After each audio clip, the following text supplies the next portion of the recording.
ভাইরা মায়েরা বোনেরা, মসজিদে নববী শরীফে মেম্বরে দাঁড়িয়ে আমার রাসূলুল্লাহ ঘোষণা করেছিলেন, ও বাবা মা সাহাবারা, ওরে আমার উম্মত উম্মতিরা, তোমরা রমজান শরীফের মাসে রোজা অবস্থায় তোমরা ইফতারি নিয়ে যখন আল্লাহর হুকুমের দিকে তাকিয়ে থাকো, এখনো 10 মিনিট দেরি আছে, এখনো 5টা মিনিট 2 মিনিট দেরি আছে, আমি আগে ইফতারি নিয়ে রোজা খোলার জন্য বসেছি, কিন্তু না না না, আমার ইফতার করা যাবে না, হাত বাড়ানো যাবে না, এখনো ইফতারের সময় হয় না।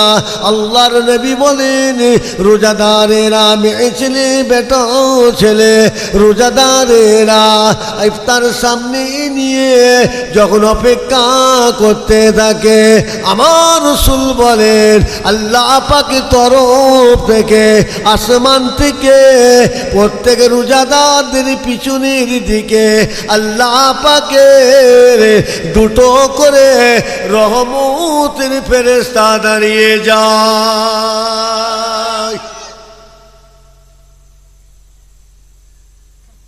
আমি আমার বাপের কথা বলছি না মুদিলাদনার মমতার খিদিনি করতে এসছি?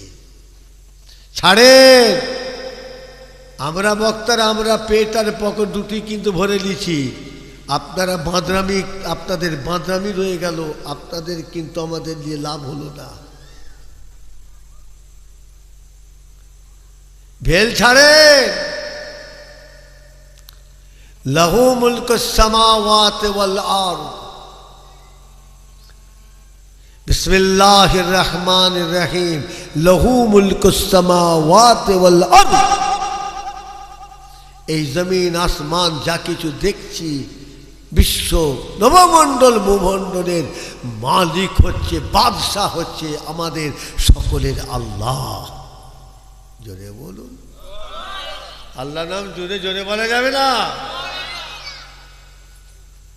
আপনি একটা বাড়ি করেছেন, আপনার ঘর তোর বাড়ি কিভাবে হেফাজত করতে হবে, রক্ষা করতে হবে, আপনার যদি সম্পদ, আপনার যদি সেই জ্ঞান থাকে, আর বিশ্ব জগৎ তার সৃষ্টি, নবমণ্ডল ভূমণ্ডল, এই বিশ্ব জগৎ আমার আল্লাহ পাক বাদশাহ, একে কেমনভাবে অক্ষত রাখতে হবে, কেমনভাবে হেফাজত করতে হবে, ও আমাদের আল্লাহ বোকা বলে, তাই আমরা দায়িত্বটা নিচে চিন্তা ভাবনা করছি। বোকামি হচ্ছে। একটা কথা আছে না, ऐसा दिन नहीं रहेगा दिल्ली वाला। খুব লাপাচ্ছ দিনে, দেখেছো রাত এসে গেছে, অন্ধকার করে ফেলেছে আল্লাহ। কথা ঠিক নেবে, ঠিক কো? রাতে বসে বসে অনেক কিছু চিন্তা করছো, আবার পরদিন দিন এসে গেল, সূর্য উঠবার আগেই তোমাকে আল্লাহ মরণের বিছানায় শুইয়ে দেবে। কথা ঠিক নেবে, ঠিক কো? বুদ্ধি কোথায় গেল? এত প্ল্যান আটছিলে? আপনার ছেলের গায়েতে কেউ যদি একটা অন্যায় করে গালে চড় মারে, আপনি লাভ দিয়ে কলার ধরেন, আর আমরা গুনাহগার হই, পাপী হই, নেককার হই, সাধারণ হই, মূর্খ হই, উম্মি হই, আমাদের মালিক বাদশাহ আল্লাহ, আর একটা সম্প্রদায়, একটা শ্রেণী এই আল্লাহর বান্দা বান্দিকে তারা অন্যায় করে, অত্যাচার করে, জুলুম করবে। আপনি ভাবলেন কি করে আল্লাহ পাক সহ্য করে চুপ করে থাকবে? একটু সময় দিতে হবে। কি বললাম? একটু সময় দিতে হবে। তুমি যেন চেয়ার পেয়ে মনে করুনি আমি সাইজ করে ফেলবো, আল্লাহর কাছে আমি করে ফেলবো, তোমার ধারণাটা ভুল হবে। কথা ঠিক না বেঠিক? কোথায় যাবে?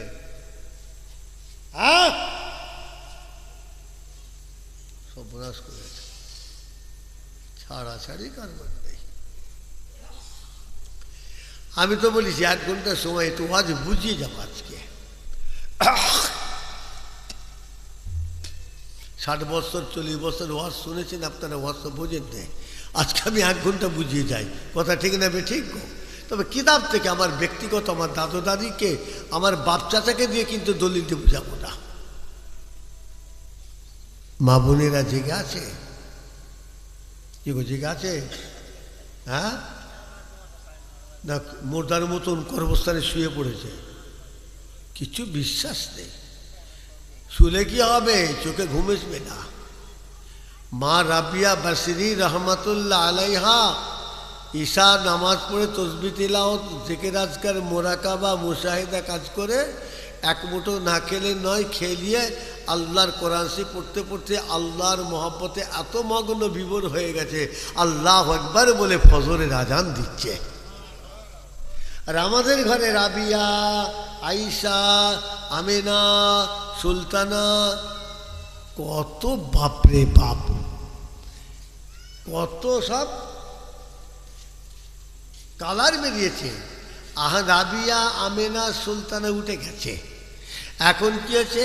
ফুলমণি, সুন্দরী, লাল বুবু, খালা বুবু, লীল বুবু, বচ্চাচি, কালো চাচি, সবুজ চাচি।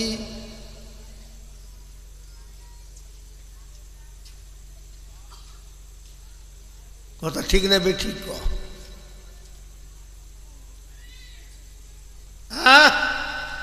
আবার বাংলাদেশের ছেলেদের নাম আবার আলাদা। কি বললাম? বাংলাদেশ তো, বাংলাদেশ যা শুরু করেছে, আমার রসুল্লাহ বললেন পশ্চিম অঞ্চল থেকে দাজ্জাল বেরোবে। আমার রসুল যদি এই ভবিষ্যৎবাণীটা না করতো, বাংলাদেশের আলেম, মৌলভী সাহেব, ইমাম সাহেব, মেয়েদের ছেলেদের এমন অবস্থা, রসুল যদি পশ্চিম অঞ্চল থেকে দাজ্জাল বেরোবার কথা এটা যদি না ঘোষণা করে যেত, তা আমার মনে হয় দাজ্জাল মনে হয় বাংলাদেশ থেকেই বেরোতো। দাজ্জাল বাংলাদেশ থেকেই বেরোতো। যত বেঈমান আলেমগুলো সব টিভিতে মোবাইলে জুটছে, রাশিয়ার কাছে, আমেরিকার কাছে, চায়নার কাছে, ব্রিটেনের কাছে, চিরকালের ইসলামের শত্রু ইসরায়েল ইহুদিদের কাছে এই মৌলভী সাহেবগুলো, ইউটিউবের বাংলাদেশের বক্তাগুলো, আমাদের পশ্চিম বাংলার কতগুলো বক্তা সব ওই দখল করেছে। এদের ঘরে কোটি কোটি টাকা দিয়ে অ্যালসেশিয়ান কুকুরের মতন কিনে রেখেছে ওরা। ও তো ওর কথা বলতে পারবে না। কোটি কোটি টাকা দিয়ে কিনে রেখেছে অ্যালসেশিয়ান কুকুরের মতন। ব্যয় করে চিল্লাবে, ওদের ভাষায় আওয়াজ করতে হবে। আপনার ইসলামের ভাষায় আপনি বলতে পারবেন না। কেন? আপনাকে মাসে মাসে কোটি কোটি টাকা ওরা আপনাকে মাইনে দেয়। কেন? আপনার দ্বারাই ইসলামের গলায় ছুরি চালাবার জন্যে। আপনার দ্বারাই, ওরা তো পাচ্ছে না, আপনার দ্বারাই মুসলমানটাকে টুকরো টুকরো ভাগ করার জন্যে। কোথায় আছেন আপনি? এ আমাদের দেশে বেরিয়েছে, তাই না? তো তবলি, ওহাবি, অমুক তমুক কত কি বেরিয়েছিল জামাত ইসলাম। আবার দেখছেন না, আবার সেই ছাগলের গায়ে পানি দিলে যেমন কান ঝাড়া দেয়, গা ঝাড়া দেয়। এখন দেখবেন মসজিদের বাইরে ঘুরছে একবারই সুস্থ মানুষ, বাজারে ব্যাগ নিয়ে ঘুরছে সুস্থ মানুষ, বাসে চাপছে সুস্থ মানুষ, গাড়িতে চাপছে কোনো ব্যারাম নেই, ডাক্তার বাড়ি যাচ্ছে কোনো ব্যারাম নেই, হ্যাঁ হসপিটালে যাচ্ছে কোনো ব্যারাম নেই, পঞ্চায়েতে যাচ্ছে কোনো ব্যারাম নেই। আর ওই লোকগুলো দেখবে যখন মসজিদে এসে দেখবেন ছাগলের গায়ে পানি দিলে গা ঝাড়া কান ঝাড়া দেয়, এমন খেঁচা খেঁচে আরম্ভ করে দিয়েছে। এরা আবার বলছে আমরা আহলে হাদিস। মানে বোঝে ছাগলের মতন। ব্যাস মসজিদে ঢুকলেই, নামাজ পাঠিয়ে দাঁড়ালেই এদের ব্যারাম এসে যাচ্ছে, মির্গির মতো খেচিনি ব্যারাম। কথা ঠিক না ঠিক? আমার ভাইয়েরা, মায়েরা, বোনেরা, যে কথা বলছিলাম, আমার রাসূল কি বললেন? ইয়া রাসূলুল্লাহ, ইয়া হাবিবাল্লাহ, রোজাদারেরা আল্লাহর হুকুম পালন করবে, তার খাঞ্চা প্লেট নিয়ে বসে আছে। তব প্রত্যেক রোজাদারদের পিছনে দুটো করে ফেরেশতা কেন বলে দেন? কেন?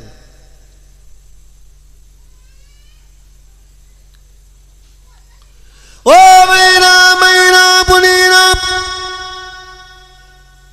1500 বছর আগে বিশ্ব নবী, নূর নবী, হায়াতুন নবী আমার রাসূলুল্লাহ মেম্বারে দাঁড়িয়ে বলেছিলেন, যখন রোজাদারেরা ইফতার সামনে নিয়ে আল্লাহর হুকুমের সময় অপেক্ষা করতে থাকেন, দুটো ফেরেশতা আসমান থেকে গিয়ে প্রত্যেক রোজাদারদের পিছনে দাঁড়িয়ে যায়, কেননা তাদের হাতে মতির খাঞ্চায় আল্লাহ রহমত রয়েছে। আল্লাহ রহমত নিয়ে দাঁড়িয়ে আছে। আল্লাহু আকবার, আল্লাহু আকবার, আশহাদু আল্লা ইলাহা ইল্লাল্লাহ। আজান আরম্ভ হয়ে গিয়েছে, কিংবা এমন জায়গায় আছে না জানেন কোনো শব্দ নাই, ঘড়ির টাইমকে অনুসরণ করে আপনার যখন আমার ইফতারি সময় হয়ে যায়, যখন আল্লাহ রোজাদার বান্দা বান্দিগুলো সময় হওয়ার সাথে সাথে ইফতারি করা আরম্ভ করে দেয়, আল্লাহ রাসূল বলেন তোমাদের পিছনে ওই ফেরেশতা যে রহমতের খাঞ্চা নিয়ে দাঁড়িয়েছিল, আল্লাহ পাকের পূর্ণ রোজার সময়টা আদায় হওয়ার সাথে সাথে তোমরা যখন ইফতার আরম্ভ করে দাও, আল্লাহ রহমতের ফেরেশতারা রহমতের খাঞ্চা প্রত্যেক রোজাদারদের মাথার উপর ঢেলে দেয়। এটা কোন রোজা? কোন রোজা বলুন, জবাব দেন। আজ বুঝিয়ে নামবো।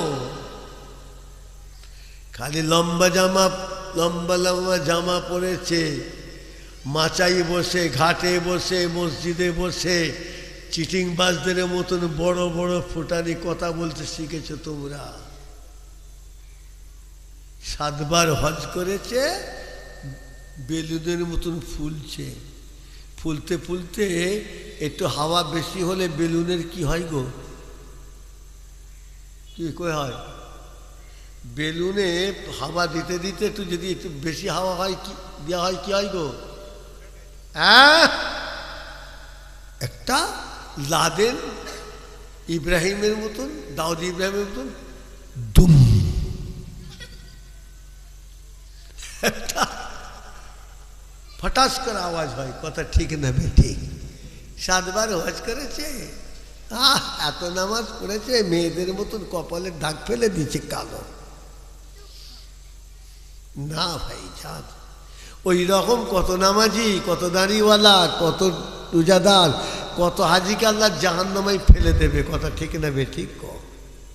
তবে তুমি কোন নামাজি,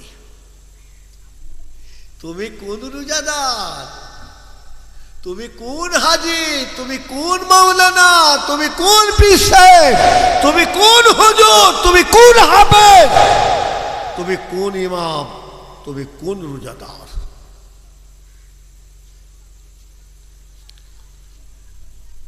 ভাগ করতে হবে না? জানতে হবে না? কপাল টুকলি হয়ে যাবে।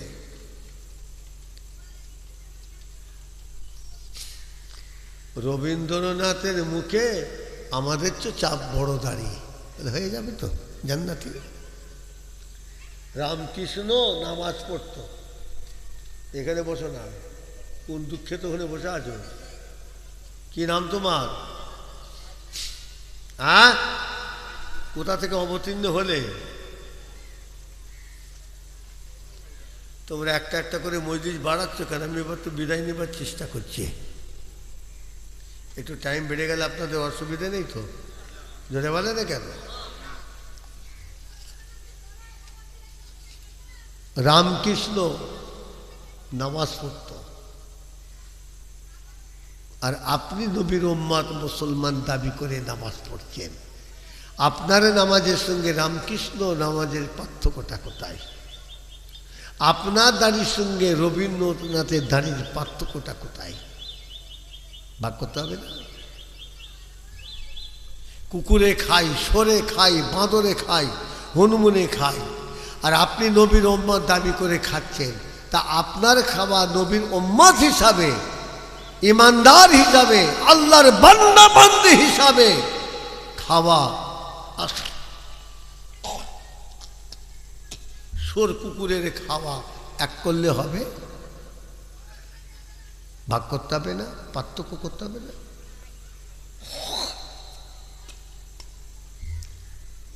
এই পোকা যা করেছে গালে ঢুকে যাচ্ছে। মাদার টেরিজা নাম শুনেছেন? এই ক বছর আগে মরে গেল মাদার টেরিজা। মাতার কাপড় খোলা কোনোদিন দেখেছেন? আর মুসলমানদের মেয়েদের পর্দা। ঈদের দিনে যখন ভ্যানিটি ব্যাগ কাঁধে করে দিয়ে বড়গাছি বাজারে এখন যাই, পর্দা বলে মনে হয়। ও তো একটা খ্রিস্টান ঘরের মেয়ে। মাদার টেরিজা হলো একটা খ্রিস্টান ঘরের মেয়ে। আপনারা সবাই জানেন কি জানেন না? ওনাকে হিন্দু ঘরে মেয়ে বলতো না। ও ভারতবর্ষে বাস করতো, বাংলার জমিনে আসা যা করতো, বাংলার জমিনে মরেছে। কিন্তু ওর ব্লাড হলো, ধর্ম হলো, জাত হলো, সম্প্রদায় হলো খ্রিস্ট। হিন্দু মুসলমানের ঘরে মেয়ে নাই। কিন্তু মাদার টেরিজার গায়ে মাথায় কাপড় যেভাবে আছে, আর মুসলমানের মেয়েরা তোমাদের যে মাথায় কাপড়, পর্দা, বোরকা, মাদার টেরিজার ধারে বাড়ি যেতে পারবে? কথা ঠিক নেবে? ঠিক ক। আচ্ছা ভাইজান, একটা কথা জিজ্ঞেস করি, আপনাদের এখানে মেয়ে ছেলে মারা যায়, কথা বলে না? আমার মা বোনেরা গ্রামে আছো তো নাকি? ওরা মরে? ওরা মরে না জেন্তুই বসে আছে? আপনাদের গ্রামের মেয়েরা মরে তো নাকি? কথা বলে না কেন? আচ্ছা, মা বোনেদের মধ্যে যখন কোনো মেয়ে ছেলে মারা যায়, তাকে গোসলটা দিলেন, গোসল দিয়ে যখন খাটিয়ায় শুইয়ে খাটটা যখন বাড়ি থেকে ফাঁকে নিয়ে আসেন জানাজার জন্যে, বেটা ছেলেদের মতন ওই পর্দা ছাড়া শুধু কাপড় পরিয়ে না, চাপা দিয়ে একটা ওপরে পর্দা চাদর চাপা দেন না? দেন না। মেয়েদের খাটিয়ার পর্দাটা হচ্ছে মোটা কাপড়ে চতুর্দিকে এমনভাবে নিচে, খাটের নিচে ঝুলিয়ে দিতে হবে, বাইরে থেকে মেয়ে ছেলেটা কেন, তার কাফনটা কেন, ওই একটা মানুষ, একটা মহিলা কাফন পরে খাটিয়ায় শুয়ে আছে, এর আকৃতিটা না বোঝা যায়, তার নাম হলো পর্দা। আর এখন তো পর্দার নাম করে দেখছি একটা উপরে চাদর দিলে মাথার দিকেও ফাঁকা, পায়ের দিকেও ফাঁকা। এটা পর্দা নাই। এই পর্দাটাকে যদি অনিয়ম অনুযায়ী তার অরিসানরা, তার নিজের মানুষের বা সেখানে যে মুসলমান থাকবে, ওই মেয়েটাকে যদি পর্দা, ওই রকম পর্দাবিহীন অবস্থায় তাকে যদি 5টা গায়ের মহানা পুরুষের সামনে রাখা হয়, তাহলে যত লোক থাকবে সবাই কিন্তু গুনাহগার দায়ী হবে। এটা একটা ফতোয়া, মাসলা শুনে নেন, দায়ী হবে, গুনাহগার হয়ে যাবে। কারণ একটা মানুষ যখন মারা যায়, তার দাফন কাফন, গোসল ইত্যাদি কাজটাকে সম্পূর্ণ করার হুকুম হলো জীবিত লোকের উপর আল্লাহর ইসলামের দায়িত্ব দেওয়া হয়েছে। আপনার এতগুলো মানুষ থাকতে, বাড়িওয়ালারা থাকতে, অভাব তো নেই, খালি ওপরে একটা না চাপা দিলে নয়, এইভাবে চাপা দিয়ে আপনি খাটিয়া ফাঁকে অন্য পরপুরুষের সামনে তাকে বের করলেন কেন? দায়ী হতে হবে। এরম থাকলে সংশোধন করো। আচ্ছা ভাইজান, তাহলে ওই যে যখন একটা গ্রামের বেটা ছেলে মারা যায়, তাকে তো ভাই গোসল দিয়ে কাপড় পরিয়ে খাটে শুয়ে বের করানো হয়, তাই তো নাকি? কেন বেটা ছেলেদের পর্দা নেই, কিন্তু মেয়েদের তো পর্দা। জোরে বলুন।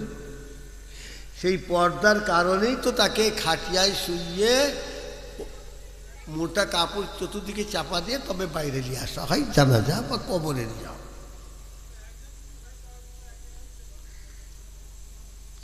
তাহলে মেয়েদের পর্দাটা কেমন বুঝে দিলাম?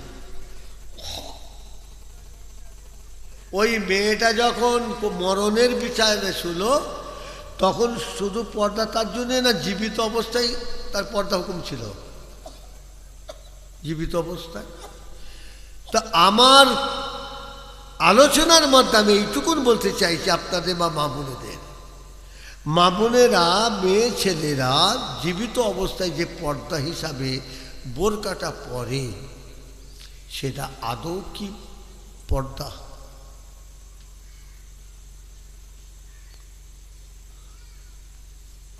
ও তো ঘুমটার নামে খ্যামটা হচ্ছে,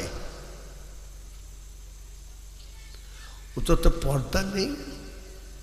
মেয়ে ছেলেরা এখন যে বোরকাটা পর্দা হিসাবে ব্যবহার করে ওইটা শরীয়তের দৃষ্টিতে গুনার কাজ, ওকে পর্দা বলা যাবে না। পর্দা কাকে বলে? দেখেন, মেয়েটা মারা গেছে, কাপড় পরিয়ে খাটিয়ায় শোয়ালেন, এমন দূর থেকে মোটা কাপড় দিয়ে খাটের ওপর চাটিয়ে দিয়ে ঝুলিয়ে দিয়েছেন, মানুষটার আকার একার দেখা যায়নি, কথা ঠিক না বে ঠিক ক? তাহলে ওই মেয়েটা জীবিত অবস্থায় নিজে থেকে যখন একটা বোরকাকে পর্দা হিসাবে যখন পড়ছে, বলুন তার এমন টাইট, এমন শর্ট টাইট করা পর্দা হিসাবে বোরকাটা মেয়েটা পরেছে, শরীরের আকৃতির অংশগুলো বোঝা যায় না, যায়নি। লজ্জা করবেন না, এই লজ্জা করবেন না। এই ধরনের বোরকা পরা নারীদের জন্য হারাম, হারাম, হারাম। তুমি যদি বোরকা হিসাবে পর্দা হিসাবে যদি পরকে বললে, তা তোমার সাইডের হাড় পাঁজরের হাড়গুলো বোঝা যাচ্ছে কেন? তুমি যদি মেয়ে ছেলে পর্দা হিসাবে তুমি যদি পর্দা বললে, পর্দাকে হিসাবে বোরকা, তাহলে তোমার ভুঁড়িটা দেখা যাচ্ছে কেন? তোমার লাভিটা দেখা যাচ্ছে কেন? তোমার বুকের আকৃতি উঁচুটা বোঝা যাচ্ছে কেন? জবাব দাও।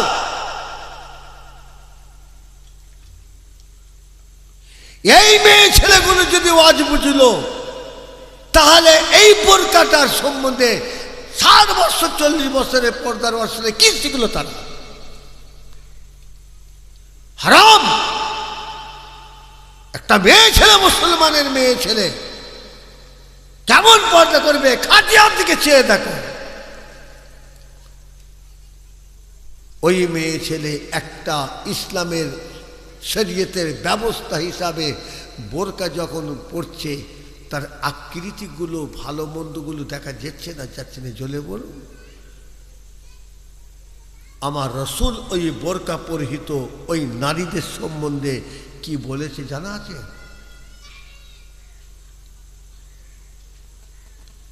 আমার রসুল ওই মেয়েগুলোর সম্বন্ধে বলেছে, আদ্দাইয়ুসু লা ইয়াদখুলুল জান্নাহ।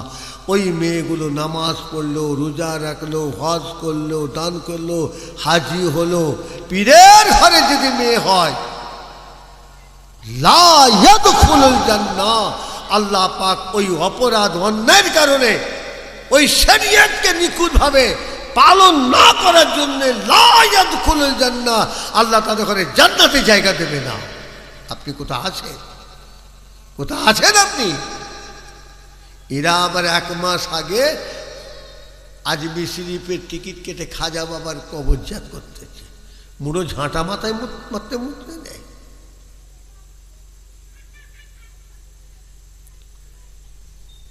একটু আলোচনা করলাম পর্দার বোরকা, আপনাদের অসুবিধা হলো নাকি? কথা বলে না কেন?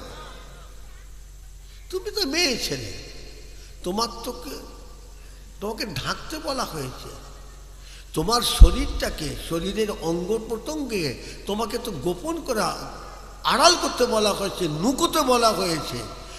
আর তুমি নৌকোবার নাম করে এমন বোরকা পড়েছ তোমার লাভি পর্যন্ত দেখা যাচ্ছে। কথা ঠিক না বে ঠিক? লা ইয়াদখুলুল জান্নাহ।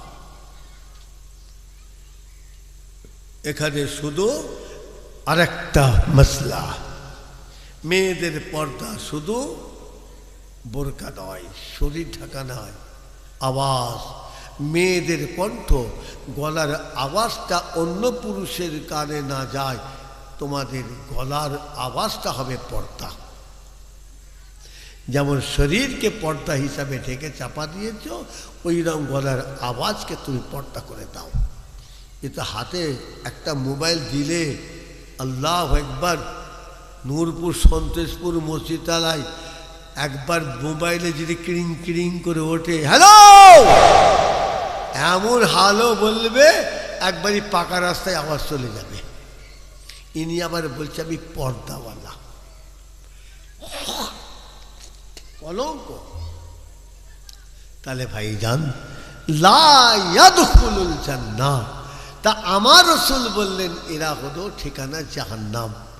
তাহলে বলুন ভাইজান, আমার মা বোনেরা এতদিন 30 বছর, 20 বছর, 10 বছর বড় বড় হুজুর বক্তাদের কাছ থেকে পর্দার ওয়াজ কি শিখল? উত্তর দেন, দেন। ভাইরা মায়েরা বোনেরা কান খাড়া করে শুনুন, নবী আমার বলেছিলেন, রাসূল আমার বলেছিলেন, যখন নামাজের ওয়াক্ত হয়ে যায় মেয়ে ছেলেরা উযু করে যখন নামাজ পড়িতে চলে যায়, ও ভাইরা মায়েরা বোনেরা, 1500 বছর আগে আমার রাসূলুল্লাহ বলেছিলেন, যখন নামাজের ওয়াক্ত হয়ে যায় পুরুষ মানুষ উযু করে নামাজ পড়িতে চলে যায়, আল্লাহু আকবার বলে নিয়ত করে তারা যখন নামাজ আরম্ভ করে দেয়,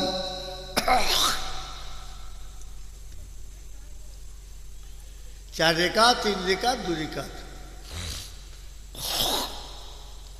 যে নামাজ হোক,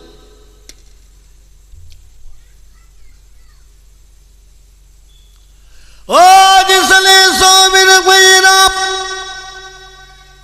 পর্দার আলের মা বোনেরা, নামাজ, নামাজকে আল্লাহ তাআলা কি নিয়ামত করেছেন শুনে নিন।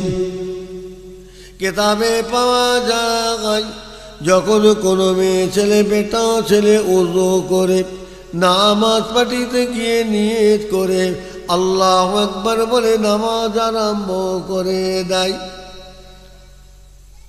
ও ভাইরা মায়েরা বোনেরা, আল্লাহু আকবার বলে রুকুতে চলে যায়, সামি আল্লাহ বলে দাঁড়িয়ে যায়, আল্লাহু আকবার বলে সিজদায় চলে যায়, আল্লাহু আকবার বলে আবার বসে যায়, আল্লাহু আকবার বলে আবার সিজদায় চলে যায়, আল্লাহু আকবার বলে আত্তাহিয়াতুর জায়গায় বসে যায়।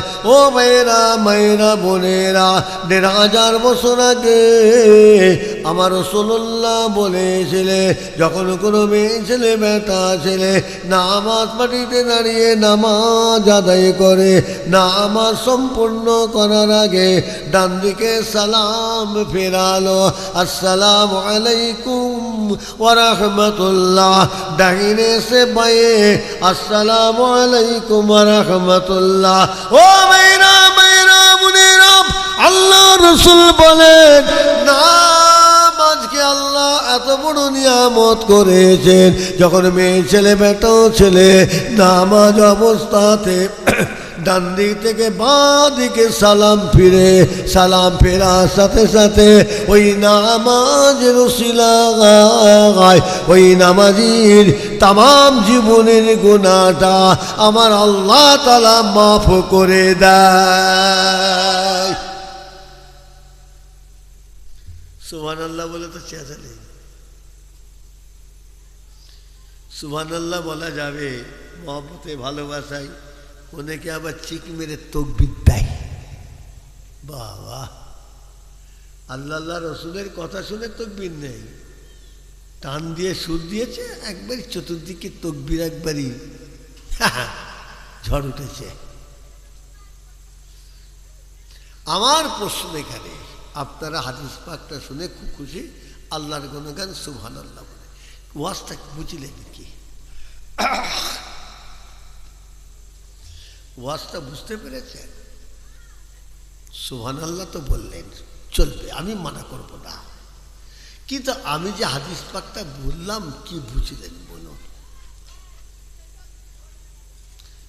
বোঝার অর্থটা এখানে প্রশ্নটা হচ্ছে, নামাজ অবস্থায় নামাজের মাধ্যমে ডান দিক থেকে বাঁ দিকে সালাম ফিরলে আল্লাহ নামাজের ওসিলায় নামাজের জীবনের সমস্ত গুনাহ মাফ করে দেয়। সেটা কোন নামাজি? কোন নামাজি? উত্তর করুন। আপনারা ওয়াজ শুনছেন, আপনারা এইগুলো বুঝতে শেখেন না কেন? আপনি যদি এইগুলো যদি ওয়াজের সাথে এই ভাব অর্থটা, গভীরতাটা যদি আপনি বুঝতেন, আপনার দুদিনের ওয়াজ, এক মাসের ওয়াজ শোনাটা সার্থক হতো।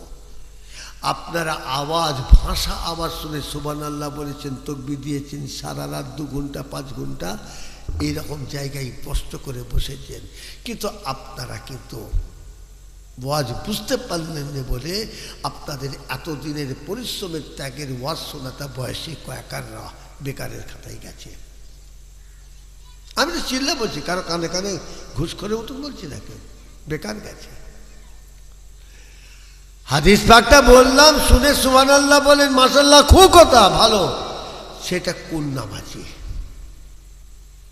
কোন রোজাদারের গায়েতে আল্লাহ রহমতের ফেরেশতা খাঞ্চা ঢালবে? কোন রোজাদারের রোজা একটার বিনিময়ে 6000 বছর রোজা রাখার নেকি পাবে? সেটা কোনটা? উত্তর দেন। এই জায়গাটাই আমি বলতে চাইছি। নামাজ ভালো না খারাপ? জোরে বলুন। নামাজ ভালো না খারাপ? কথা বলে না কেন? নামাজ ভালো। কেমন ভালো? আমার রাসূলের কাছ থেকে জানতে হবে। নামাজ ভালো কেমন ভালো? আমার রাসূলের কাছ থেকে জানতে হবে।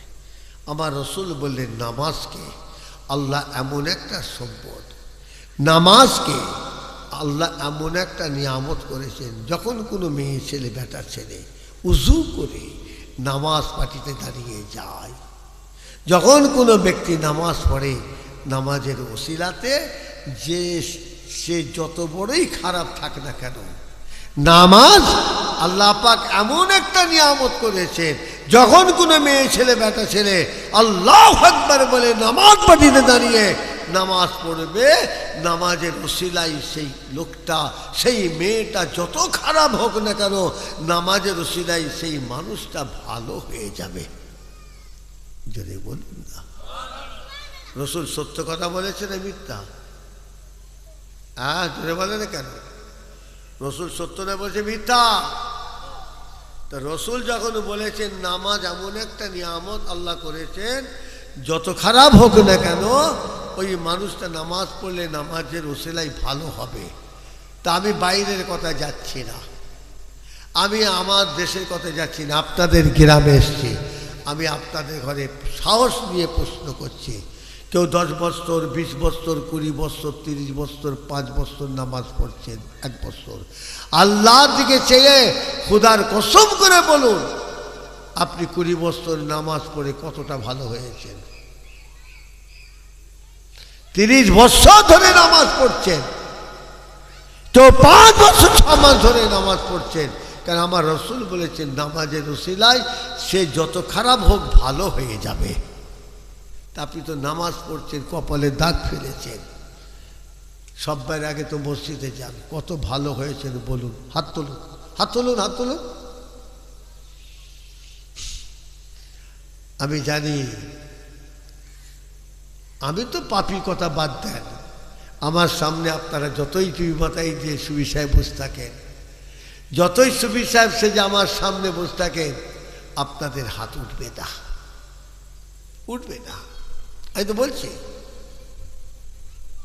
কি করে হবে? আপনি আমি আমার মা বোনেরা নামাজ পড়ে ভালোটা হব কি করে? রসুলের কথা তো সত্য, ভালো হলুনি কেন? নামাজ তো ভালো, আমরা ভালো হলুনি কেন? না হবার অনেকগুলো কারণ আছে। তার মধ্যে একটা কারণ হলো মিথ্যা। জোরে বলুন কি? জোরে বলুন মিথ্যা। জোরে বলুন কি? মিথ্যা। আবার চা খাওয়াচ্ছে কেন? বায়না করছে নাকি টাইম বাড়াবার? সব বোনাস করেছে। হ্যাঁ, ও বাবা, ভালোই হয়ে গেছে। দোষিব আল্লাহুম্মা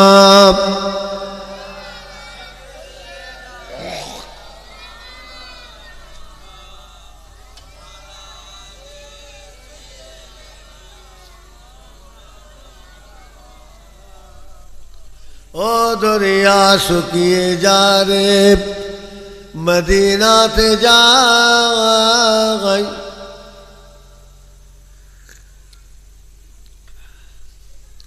ও দরিয়া শুকিয়ে যা রে, মদিনাতে যাই। পার হবার পয়সা যে রে আমার কাছে নাই। পাখির মতন থাকতো যদি আমার দুটি ডানা, উড়িয়া সাগর পেরিয়ে যেতাম সোনার মদিনায়। আল্লাহুম্মা সাল্লি আলা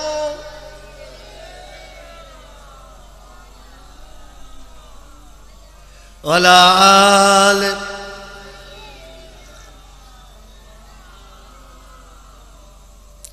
আমার ভাইয়েরা, আলোচনা দীর্ঘ, এবার ছোট্ট করে সার অংশটা বলে মোনাজাত।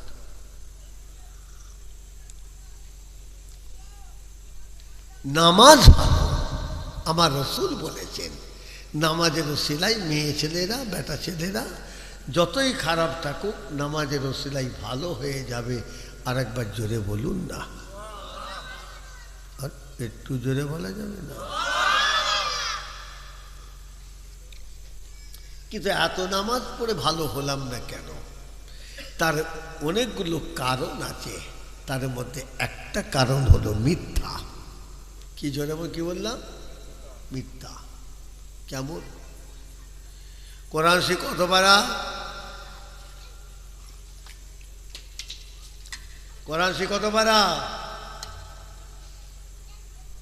এই দেশের মানুষরা কোরআন শি পড়ে না, কি রে বাবা? আর এত মোবাইল আর টিভি ঢুকলে আর কোরআন শরীফে কোন যোগাযোগ করবে? কোরআন শরীফ কত পারা? ধরে বলুন।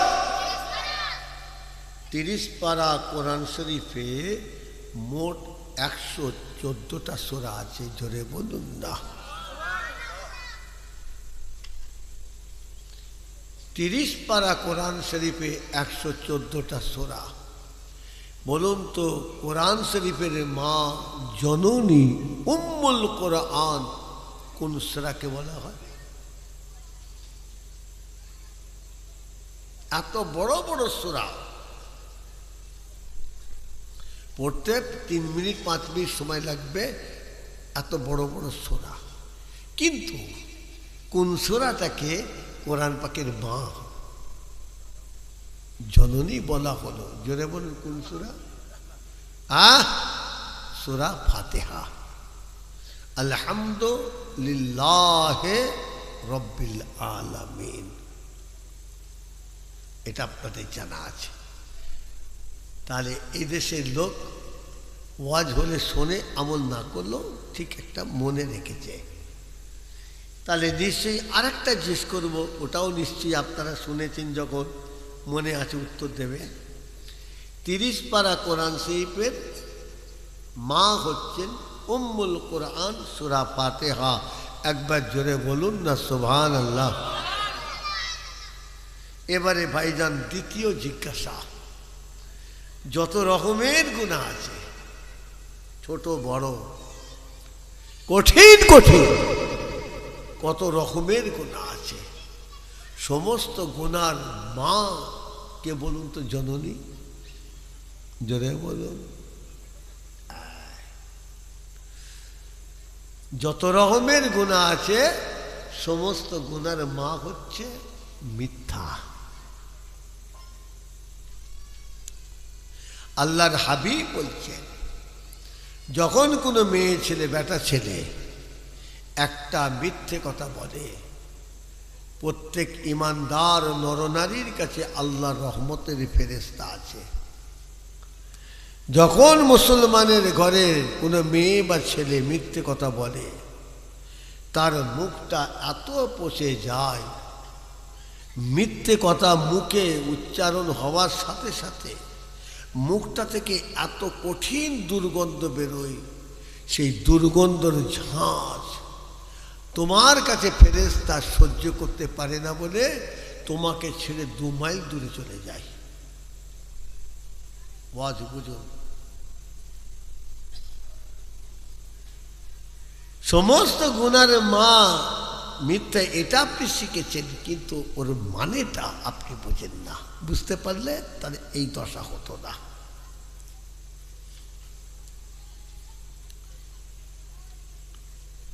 যখন কোনো মুসলমানের ছেলে মেয়ে একবার জবানে মিথ্যে কথা উচ্চারণ করে, আল্লাহ রসুল বলছেন মিথ্যে কথাটা এত নাপাক, তার জবানটা 40 দিন নাপাক হয়ে যায়। কতদিন? জোরে বলুন। 40টা। আর মিথ্যে কথা বলার জন্য তার জবানের স্বাদ উঠে যায়। ওই মিথ্যে কথা জবান নিয়ে 40 দিন যদি ওই মেয়েটা ছেলেটা আল্লাহর কাছে দোয়া চায়, এই নাপাক পচা দুর্গন্ধ অপবিত্র জবানের দোয়া 40 দিন কবুল হবে না। এগুলো জানা আছে? আল্লাহু আকবার আজান হচ্ছে, কাঁচা মেরে তো সবের আগে দৌড়লেন। এই অপরাধের অন্যায়কারী অন্যায় হয়ে দৌড়ান না তো। 5 লাখ টাকার হজের টিকিট কেটে এই রকম জবান অপরাধী হয়ে উড়োজাহাজ করে আল্লাহর কাবার সামনে দাঁড়ান না তো। বলুন কি কাজে আসবে? আমি তো হাদিস পাক দিয়ে আপনাদের আলোচনা করছি, আমার ব্যক্তিগত মত একটাও বলছি।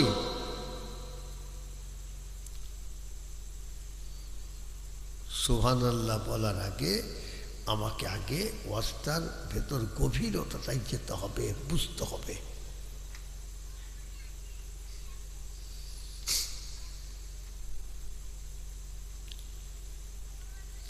তাই বলে ভাইরা মায়েরা বোনেরা, আর একটা রাসূলুল্লাহর কথা মনে পড়ে যায়। আল্লাহ রসুল বলেন, যখন কোনো মেয়ে ছেলে বেটা ছেলে আল্লাহ পাকের নামাজ আদায় করার জন্য ওযু করে নিয়ত করে যখন তারা নামাজ পাঠিতে দাঁড়িয়ে যায়, ও নবী আমার বলেছিলেন, যখন কোন মেয়ে ছেলে বেটা ছেলে আল্লাহ নামাজ পড়ার জন্য ওযু করে নামাজ পড়িতে দাঁড়িয়ে আল্লাহু আকবার বলে নিয়ত করে নামাজ পড়িতে দাঁড়িয়ে যায়, নামাজ অবস্থায় ওই মেয়েটা বেটা ছেলেটা উম্মুল কোরআন সূরা ফাতিহা পড়ছে, আলহামদুলিল্লাহ রাব্বিল আলামিন। আল্লাহ রসুল বলেন, সূরা ফাতিহাকে আল্লাহ বড় নিয়ামত করেছেন। যখন কোনো মেয়ে ছেলে বেটা ছেলে নামাজ অবস্থায় সূরা ফাতিহা পড়বে, ওই সূরা ফাতিহা পড়ার মধ্যে আলহামদুলিল্লাহ রাব্বিল আলামিন যখন পড়ল, এইটুকুন পড়ার ভিতরে যদি 7টা হরফ পড়া হয়ে যায়, আমার আল্লাহ তাআলা ওই নামাজি মেয়েটা ছেলেটার নামাজ অবস্থায় সূরা ফাতিহার মধ্যে 7টা হরফ পড়ার সাথে সাথে আমার আল্লাহ তাআলা দয়া করে ওই নামাজি মেয়েটা ছেলেটার জন্য 7টা জাহান্নামের দরজা বন্ধ করে দেবে। জোরে বল। সূরা ফাতিহা সম্পূর্ণ নয়, মাত্র কটা অক্ষর? জোরে বল। নামাজ অবস্থায় কটা অক্ষর? 7টা। জোরে বল কটা? নামাজ অবস্থাতে যখন 7টা হরফ পড়বে, সঙ্গে সঙ্গে আল্লাহ পাক তার জন্য 7টা জাহান্নামের দরজাকে বন্ধ করে দেবেন। জোরে বলুন না। জাহান্নাম কটা? জোরে বলুন। জাহান্নাম 7টা। আর জান্নাত কটা? কথা বলে না কেন? ভাইরা মায়েরা বোনেরা, সূরা ফাতিহাকে আল্লাহ তাআলা কি নিয়ামত করেছেন, কোরআন পাকের মা জননী কেন বলা হয়? ও মায়েরা মায়েরা বোনেরা, নবী আমার খোঁজ খবর সুসংবাদ দিলেন, যখন কোনো মেয়ে ছেলে বেটা ছেলে ওযু করে নামাজ পাঠিতে দাঁড়িয়ে নিয়ত করে আল্লাহু আকবার বলে নামাজ শুরু করে দেয়, নামাজের মধ্যে নামাজ অবস্থায় তোমরা যখন মেয়ে ছেলেরা বেটা ছেলেরা সূরা ফাতিহার 8টা হরফ পড়ে নেবে, সঙ্গে সঙ্গে সূরা ফাতিহা নামাজে 8টা হরফ পড়ার কারণে ওই নামাজীদের জন্য আল্লাহ তাআলা 8টা জান্নাতের দরজাগুলো খুলে দেন। আরেকবার, কোন নামাজি? নামাজ অবস্থায় সূরা ফাতিহা পড়বে কোন নামাজি? একবার মিথ্যে কথা বললে তার কাছ থেকে 2 মাইল দূরে ফেরেশতা চলে যায়। একবার মিথ্যে কথা বললে 40টা দিন ওই জবানে দোয়া কবুল হয় না। এ বেটা তো টাটকা, জোহরের নামাজ পড়বার আগে 27টা মিথ্যে কথা বলে উজু করে নামাজ পড়ে দাঁড়িয়ে আলহামদুলিল্লাহ পড়ছে। বলে এবারে ওয়াজ বুঝতে পারলেন না? পারলেন না? এবারে ওয়াজ বুঝতে পারলেন না? পারলেন না?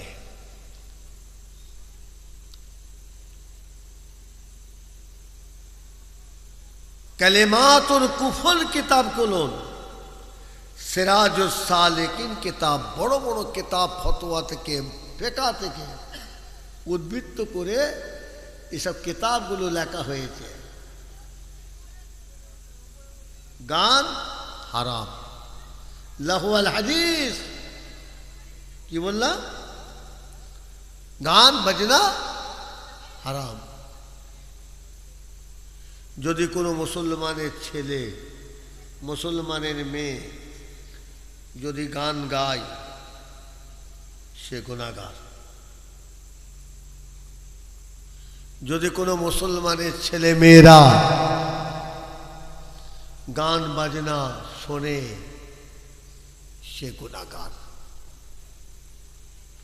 পৃথিবীর কোনো আলেম তাকে বেঈমান ইমান হারা বলে ফতোয়া দিতে পারবে না। ফিকহ কিতাবে পরিষ্কার লেখা আছে, কালেমাতুল কুফর সিরাজুস সালিকিন। তুমি গান বাজনা শুনছো, হারাম। কিন্তু গান বাজনা শুনতে শুনতে একবার যদি ভালো কি সুন্দর গান, সঙ্গে সঙ্গে তোমার ঈমান চলে যাবে। কিছু বোঝা গেল? একটু ওয়াজ বুঝুন। আপনি মোবাইলে গান শুনছেন, টিভিতে গান শুনছেন, সিনেমা বায়োস্কোপ দেখছেন, আপনি গুনাহগার, কিন্তু আপনার ঈমান আছে। কি বললাম? আপনার ঈমান আছে। যখনই আপনি সুন্দর বলবেন, ভালো বলবেন, হারামকে আপনি ভালো যখন হারাম হালাল করতে যাবেন, সঙ্গে সঙ্গে ফতোয়া হচ্ছে আপনার ঈমান চলে যাবে। এই সর্বনাশটা করে আপনি তো উজু করে নামাজ পাঠিতে দাঁড়িয়েছেন, বলে তাহলে আপনার আমার জন্যে 7টা জাহান্নামার দরজা বন্ধ আর 8টা জান্নাতের দরজা এই নামাজের জন্য খুলবে তো?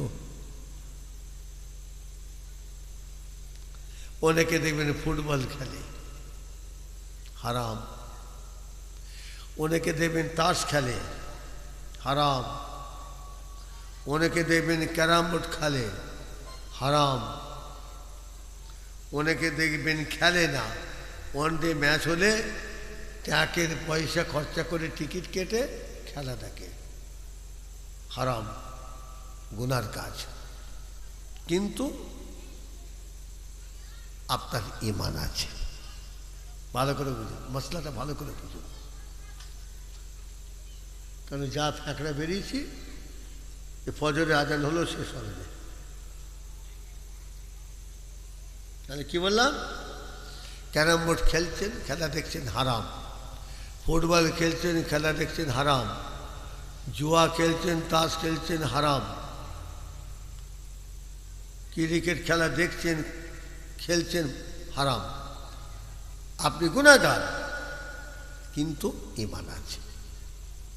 কিন্তু ক্যারাম বোর্ড খেলা দেখতে দেখতে, তাস খেলতে খেলতে, দেখতে দেখতে, ফুটবল খেলা দেখতে দেখতে বা খেলতে খেলতে আপনি যদি বলেন কি সুন্দর সব, কি সুন্দর খেলাটা, কত ভালো খেলাটা, কালেমাতুল কুফর সিরাজুস সালিকিন, বড় বড় ফিকার কিতাব থেকে উদ্বৃত্ত করে কিতাব লেখা হচ্ছে, ওখানে উত্তর দিচ্ছে, সঙ্গে সঙ্গে আপনার ঈমান চলে যাবে।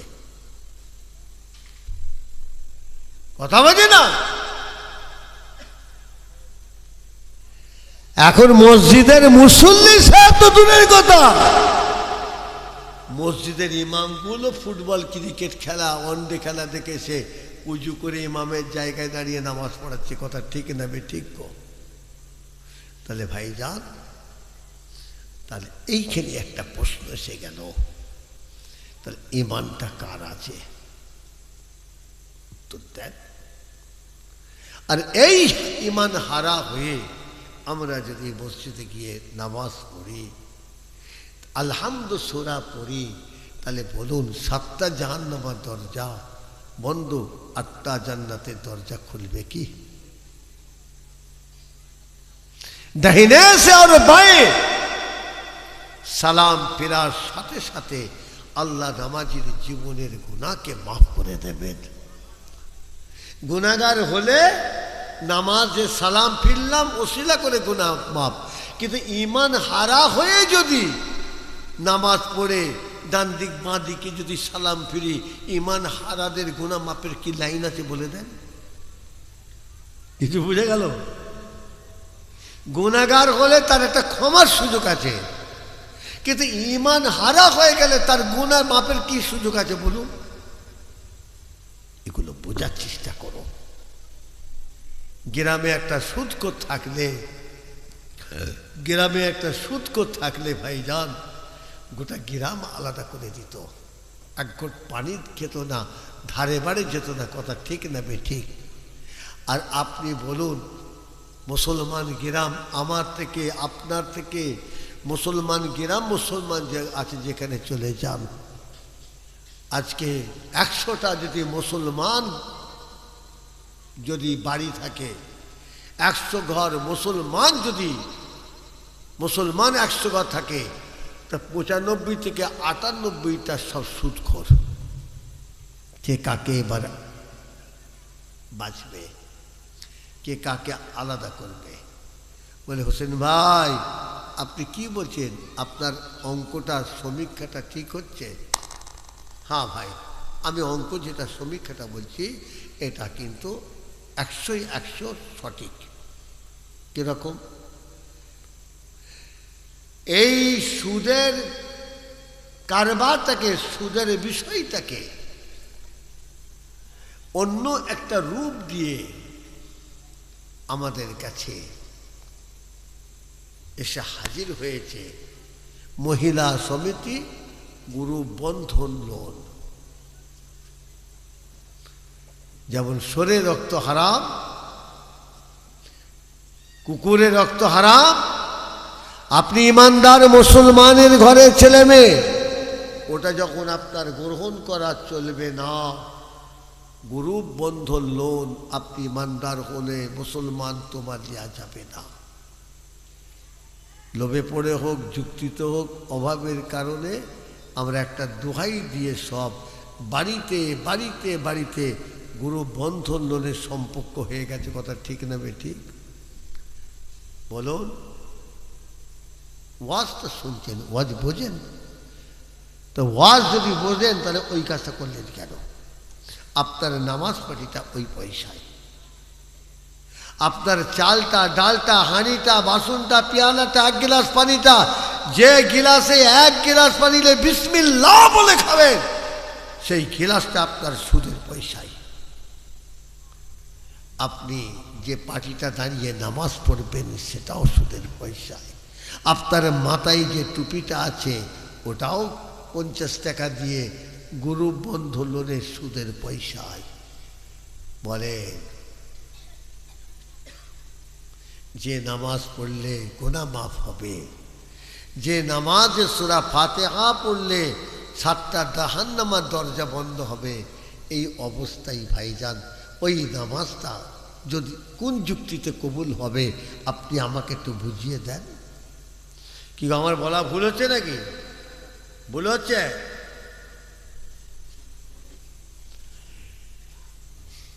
আর এই মানুষগুলো কবরে যাবার আগে ওসিয়ত করে যায়, আমি মরে গেলে ছোট হুজুরের বেটা হোসেনকে নিয়ে সেই জানাজা পড়াবে।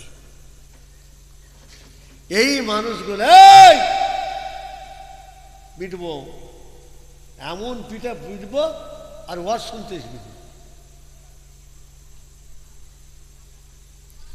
এই মানুষগুলো মরবার আগে ওসিয়ত করে, আমি মরে গেলে আজমির শরীফের, পাঞ্জাব শরীফের, কাবা শরীফের বড় হুজুর ইমামকে নিয়ে সে জানাজার নামাজটা পড়বে। কাজ হবে ভাইজান? আপনি আমাকে কোরআন হাদিস শরীয়তের ফিকার যুক্তি দিয়ে আমাকে বোঝান। আমি একটাও কিন্তু অন্য গল্প করিনি, সব শরীয়তের কোরআন হাদিসের ফিকা থেকে কিন্তু আলোচনা করছি, আমাকে বুঝিয়ে দেন। জগৎ বিখ্যাত ইমাম, আমার ইমামে আজম আবু হানিফা রহমাতুল্লাহ আলাইহি হুজুর আমার দরবারে বসে আছে। আলেম উলামা মুফতি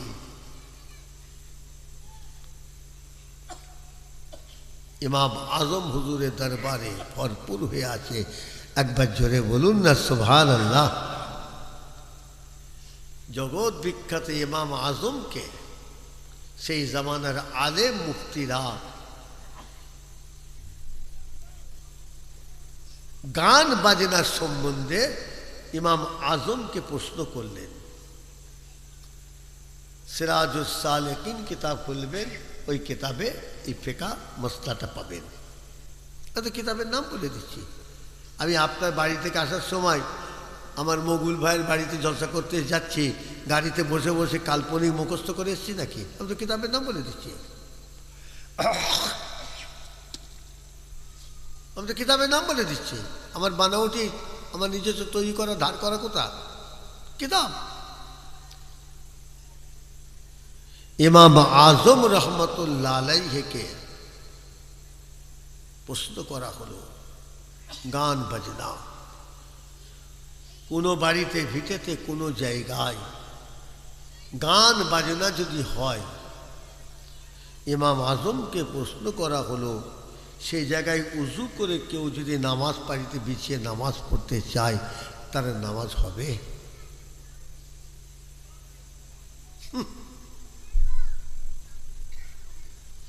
ইমাম আজম হুজুরকে জিজ্ঞেস করা হলো, যে জায়গায় গান বাদ্যা যন্ত্র বাজবে, গান হবে, কোনো মানুষ যদি উজু করে নামাজ পাটি বিছে সেখানে নামাজ পড়তে চায়, নামাজ হবে? আমার জগৎ বিখ্যাত ইমাম আজম রহমতুল্লাহ আলাইহি বললেন, যে জায়গায় গান বাজনা হয় ওই জায়গাটায় গান বাজনার আসরে এত নাপাক হয়ে যায়, অপবিত্র হয়ে যায়, তোমরা উজু করে ওই জায়গায় যদি নামাজ পাটি বিছিয়ে নামাজ পড়ো, তোমাদের নামাজ হবে না। কি বুঝলেন? কি বুঝলেন? বলে, আর সেই নামাজ পড়ে আল্লাহ আমাকে জান্নাত দাও, তা আল্লাহ আমাদের জান্নাত দেবে না বাটা কোম্পানির জুতো দেবে? এত সোজা? আল্লাহ জান্নাত এত সস্তা হয়ে গেছে ভাইরা, মা বোনেরা, আল্লাহর জান্নাত এত সস্তা হয়ে গেছে। হ্যাঁ, আল্লাহ ব্যাগে করে নিয়ে সন্তরপুর মসজিদ তলার সিঁড়ির কাছে দাঁড়িয়ে আছে নাকি? তোরা চাইলেই একটা করে ধরিয়ে দেবো। আল্লাহর বেহেশতে এত সস্তা হয়ে গেছে, আল্লাহ ব্যাগে করে নিয়ে সন্তোষপুর মিথ্যেপাড়ার মসজিদের সিঁড়ির কাছে দাঁড়িয়ে আছে, আল্লাহ বেহেশতে দাও, বেহেশতে দাও, একটা করে ধরিয়ে দেবে। এত সোজা। ইমাম আজমকে জিজ্ঞাসা করা হলো, যে জায়গায় বাদ্যযন্ত্র গান হয় সেখানে যদি কোনো নামাজি উজু করে নামাজ পাটি বিছিয়ে নামাজ পড়ে, হুজুর নামাজ হবে? আমার ইমাম আজম বললেন, না, জায়গাটা ওই কারণে এত অপবিত্র হয়ে যায়, নাপাক হয়ে যায়, ওই জায়গায় তোমরা নামাজ পড়লে নামাজ হবে না।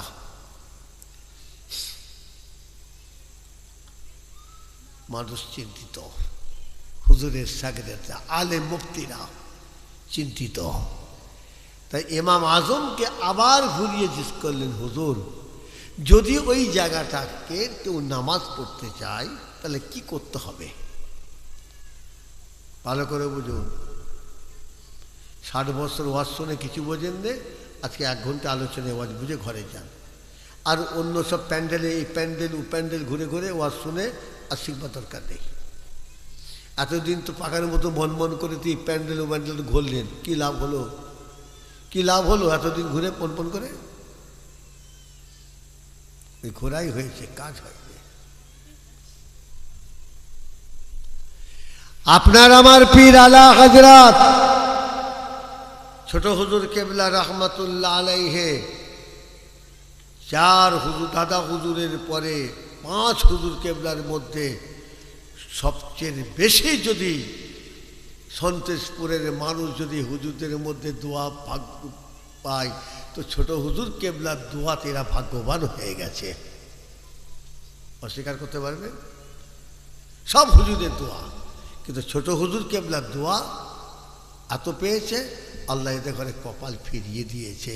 একবার জোরে বলুন না, আরো জোরে বলো। আমাদের বাড়িতে যারা বয়োজ্যেষ্ঠ মানুষ আছেন, হুজুর কেবলার জামানায় যারা গেছিলেন, একটা খামার টামার দলিশ টলিশ সব পরিষ্কার করার একটা লোক ছিল, তার নাম ছিল ছোট। কি নাম? ছোট বলে ডাকত। সারাদিন কাজ করত। রাব্বা হুজুর কেবলা মাগরিবে নামাজ পড়ে, বাবা ছোট যে হুজুর, বাবা তোমার রোজটা নিয়ে নাও। রোজ বাকি রেখে বাবা কালকে পরশু দিন এসে দেবো, 1 মুঠো দিতেন না, সঙ্গে সঙ্গে রোজ দিয়ে দিতেন। আর এখন সব লেবার খাটিয়ে, পরিশ্রম করিয়ে, কারিগর দেখানে খাটিয়ে, চোখের পানি ফেলে তাদের 10 টাকা 10 টাকা পয়সা দিচ্ছে। এ আবার হজের টিকিট কেটে আল্লাহর কাবার সামনে দাঁড়িয়ে আছে, ওকে এখনো ঝাঁটা মেরে কেউ ফিরিয়ে দেয়নি। এই জুম্মার দিনে সব্বার আগে মসজিদে যাবে মক্কা শরীফ আতর মেখে, লাভ হবে না বাপ, লাভ হবে না। ও যতই লম্বা জামা পরে আতর মেখে বাপ, শুক্রবারে জুম্মার আগে এদের সঙ্গে বেঈমানি করে ব্যবহার করে, এদের কষ্ট দিয়ে, এদের সঙ্গে বিশ্বাসঘাতকতা করে তুমি এদের ঋণ শোধ না করে আল্লাহর কাবার সামনে দাঁড়িয়ে হাজি হতে গেছো, কাজে লাগবে না। সবের আগে মসজিদে গেছো, তোমার নামাজ কাজে লাগবে না। কথা ঠিক না বেঠিক?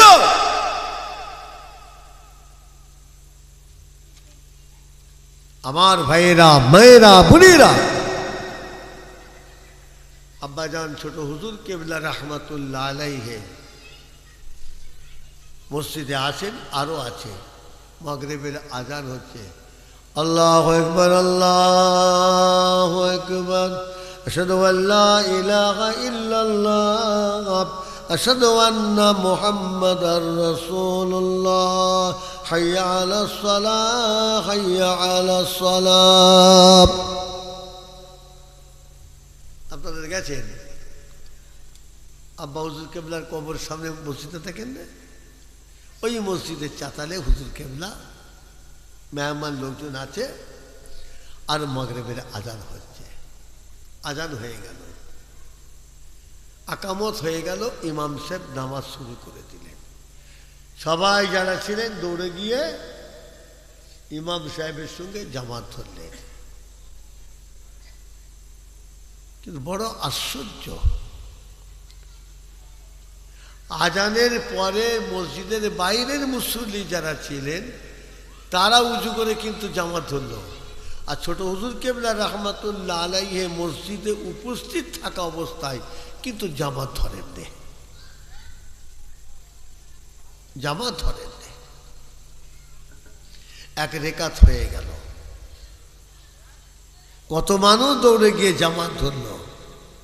দু রেকাত হয়ে গেল, কত মানুষ গিয়ে জামাত ধরল। কিন্তু আজানের আগে পূর্বে থেকে ছোট হুজুর কেবলা মসজিদে আছে, তিনি দু রেকাত হয়ে গেছে, তবুও জামাত ধরেন নে। কারণটা কি? ওয়াজ মানে বুঝার জিনিস, কথা ঠিক না ঠিক? ওয়াজ বুঝেলেন? এবারে ওয়াজ বুঝেলেন? এতদিন ওয়াজ শুনেছেন, আজকে বুঝে ঘরে যান। আর আগের পর থেকে আর ওয়াজ শুনতে যাবেন না, এটা আমল করুন, যথেষ্ট হয়ে যাবে, যথেষ্ট ইনশাল্লাহ হয়ে যাবে। প্রশ্ন, ছোট হুজুর কেবলা রহমাতুল্লাহ আলাইহি আজানের পূর্বে মসজিদে রয়েছেন, আজান হলো, দু রিকাত হলো, বাইরের কত মুসল্লিরা গিয়ে জামাত ধরলো, কিন্তু হুজুর কেবলা মসজিদে থাকা অবস্থায় কিন্তু তখনও দু রিকাত নামাজে কাতারে কিন্তু দাঁড়ান নেই। এমন সময় ওই যে শত বলে যে লোকটা, ও কাজকাম বন্ধ করে ঘাটে গিয়ে হাত পা ধুয়ে উঁচু করে আর গামছা দিয়ে মুছতে মুছতে মুছতে মুছতে এবারে মসজিদে আসছে, জামাতটা ধরবে। তখন অলরেডি দু রিকাত নামাজ হয়ে গেছে, আর হুজুর কেবলা সিঁড়ির পাশে শতকে দেখে দৌড়ে এসে সিঁড়ির পাশে গেটের কাছে দাঁড়িয়ে গেলেন। যাহা শত সিঁড়িটার কাছে জুতোটা খুলে মসজিদের এবার প্রবেশ করবেন, গেটের কাছে ছোট হুজুর কেবলা রহমাতুল্লাহ আলাইহি আপনার আমার পীর শতকে রাস্তা আটকে দিলেন। শত মসজিদে ঢুকবেন, সামনে আটকে দিলেন, মসজিদে ঢুকতে দিলেন না। যখন শত দাঁড়িয়ে গেছে তাকে আটকে দিয়ে, তখন আপনার আমার পীর ছোট হুজুর কেবলা আব্বাজান বলছে, বাবা শত, যে হুজুর, বাবা ভালো কথার সাথে শতর একটা কথার নাম দিয়েছিলেন। কি বললেন? ভালো কথা আলোচনার সাথে একটা শতর ওই লোকটার একটা কথা আলোচনা করেছিলেন, যেটা ছোট হুজুর কেবলার শিক্ষার জ্ঞানেতে যেন পরচর্চা গীবতের পর্যায়ে গেল। ভালো করে বলুন। আর রসুল পাক সাল্লাল্লাহু আলাইহি ওয়াসাল্লাম বলছেন, যারা পরচর্চা করে গীবত করে, যারা পরচর্চা করে গীবত করে, তাদের দুটো পরিণতি। কি জোরে বলুন? কটা? কটা পরিণতি? একটা হলো তাদের ঠিকানা পরচর্চা গীবত করবে, সে আলেম হোক, হাফেজ হোক, মাওলানা হোক, ইমাম হোক, পীর সাহেব হোক, সুফি হোক, নামাজি হোক, রাজা হোক, নেতা হোক, ক্যাতা হোক, কম্বল হোক, যে সাহেবই হয়ে যাক না কেন, আমার রাসূল বলেছেন পরচর্চা গীবতকারী ঠিকানা হবে জাহান্নাম। দ্বিতীয় হাদিস পাক, পরচর্চা গীবত যারা করবে জাহান্নামাতে পচা, কাঁচা, পচা, দুর্গন্ধ, বড় বড় মুড়ি দানার মতো লম্বা লম্বা পোকা গোস্তর ওপর লড়তে থাকবে।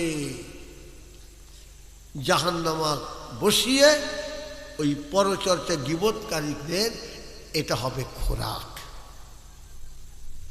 ছোট হুজুর কেবলা রহমাতুল্লাহ আলাইহি এই হাদিস পাকটা শুধু পড়েন দে, আপনার আমার মতন শোনেন দে, গভীরে গিয়ে আমল করেছিলেন। তাই মসজিদে মাগরিবে আগে রয়েছেন, আজান হলো, সবাই যে জামা ধরলো, আজানের পরে বাইরে থেকে কত মুসল্লি এসে 2 রাকাত পর্যন্ত নামাজ হলো, কিন্তু আপনার আমার প্রিয় ছোট হুজুর কেবলা রহমাতুল্লাহ আলাইহি নামাজ কিন্তু ধরেন নে, মসজিদে সব্বার আগে থাকার সত্ত্বেও। যখন শোতে এলো, বাবা শত আটকে দিলেন গেটের সামনে।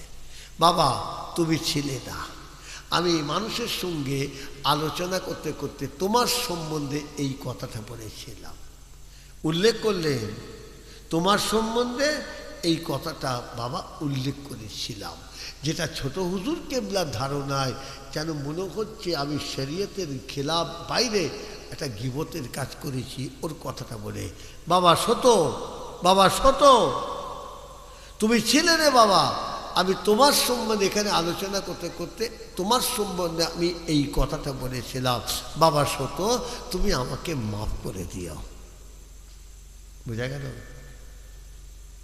কিছু বোঝা গেল? লম্বা জামা পরে আর মক্কা শরীফের আতর মেখে ছোট হুজুর পীর সাহেব হয়েছে নাকি? লম্বা জামা পরে হজে তুই মাথায় দিয়ে আর মক্কা শরীফে আতর মেখে পীর সাহেব হওয়া যায় নাকি? ছাগল কোথারে, কোনো জ্ঞান নেই। পীর সাহেব হবে কিসে? একটা তার পরিচয় দিয়ে এলাম। বাবা শত আমি আলোচনা করছিলাম, তুমি ছিলে না, আমি তোমার অনুপস্থিতিতে তোমার সম্বন্ধে এই কথা উল্লেখ করলেন, আমি আলোচনা করেছি, বাবা তুমি আমাকে মাফ করে দিও। যে হুজুর আমি মাফ করে দিচ্ছি। তারপরে 3 রাকাতে নামাজ অবস্থায় ছোট হুজুর কেবলা তবে নামাজটা ধরেছিলেন। কি শিখলেন? একটা 5 টাকা চা খেতে যে পাশে বন্ধুকে সাথীকে পেয়ে কত লোকের পরচর্চা করলেন বলো নি? উত্তর করো। মসজিদের সিঁড়িতে বসে বসে গল্প করতে করতে পরচর্চাটা হয় না তো? এইরকম ভাবে ফোল্ডিং চেয়ারে বসে থামস আপ খেতে খেতে পরচর্চা গীবত করে, আর মিথ্যে পাড়ার বড় মসজিদে আল্লাহু আকবার আল্লাহু আকবার আজান হচ্ছে, সববার আগে ছুটে গেলে কাজ হবে তো? সববার আগে ছুটে গেলে কাজ হবে? কাজ যদি হতো তাহলে ছোট হুজুর কেবলা মসজিদে থাকা অবস্থায় জামাতটা ধরত। কেন? আমি যে অনুপস্থিত যে কথাটা বলেছি, আমার ধারণা নামাজ হবে না, তাই তিনি নামাজটা ধরেন না। মাপ চাইলেন, মাপ করলেন, এবারে নামাজটা ধরবেন, আল্লাহ পাক আমার নামাজকে কবুল করে নেবেন। আপনারা এই নামাজই হন না। নামাজ তো ভালো জিনিস, নামাজ পড়লে তো খারাপ থেকে ভালো হবে। তা আপনারা আমরা নামাজ পড়ছি, নামাজ পড়ে তো সুদখোর হয়ে যাচ্ছি কেন? নামাজ পড়ে মৃত্যু হয়ে যাচ্ছি কেন? নামাজ পড়ে হারামখোর হয়ে যাচ্ছি কেন? নামাজ পড়ে জালেম অত্যাচার হয়ে যাচ্ছি কেন? আমি যদি পরীক্ষিত নামাজ হলাম, নামাজি পড়ে যদি আমি পরিবর্তন হলাম, তাহলে আমার বিরুদ্ধে খোদার কাছে একটা মানুষ বিচার দিল কেন?